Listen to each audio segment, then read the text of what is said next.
mbalimbali ambayo Mungu anayatenda kwenye maisha ya wanadamu. Wako watu ambao walikuwa wateswa na nguvu za giza, lakini Mungu akaingilia kati, nguvu za giza zikaondoka. Wapo watu ambao walikuwa wateswa na majini, walikuwa wateswa na mapepo, walikuwa wateswa na magonjwa sugu, walikuwa wateswa na vitu mbalimbali kwenye maisha yao, lakini nguvu ya Mungu ilipopita, uponyaji ulijidhihirisha kwao kwa namna ambayo isiyokuwa ya kawaida. Wako watu ambao walikuwa wapitia vitu mbalimbali vibaya, lakini Mungu akawaokoa. Watu ambao walikuwa wanatumikishwa na wachawi, walikuwa wamekamatwa na wachawi, wamefanya misukule, lakini Mungu wa mbinguni alipoingilia kati, Yesu Kristo akawatoa huko, akawatoa kwenye vifungo vya kufungwa na kukamatwa.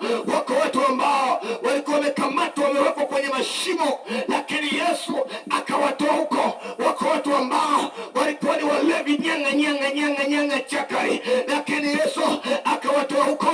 Wako watu ambao walikuwa ni malaya, lakini Yesu akawatoa huko, wakaondokana na umalaya, wakamweka leo wanamtukuza Mungu aliye hai. Wako watu ambao walikuwa na tabia mbaya, lakini Yesu alipoingilia kati, maisha yao yalibadilika. Wako watu ambao walikuwa hawawezi kwa namna moja ama nyingine, walikosa msaada, lakini Yesu alipoingilia kati, maisha yao yalibadilika.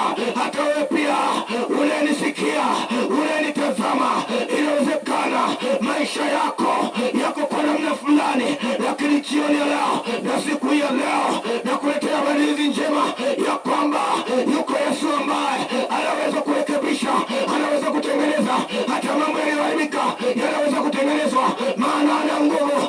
Unayeteswa na majini, unayeteswa na wachawi, unayeteswa na waganga,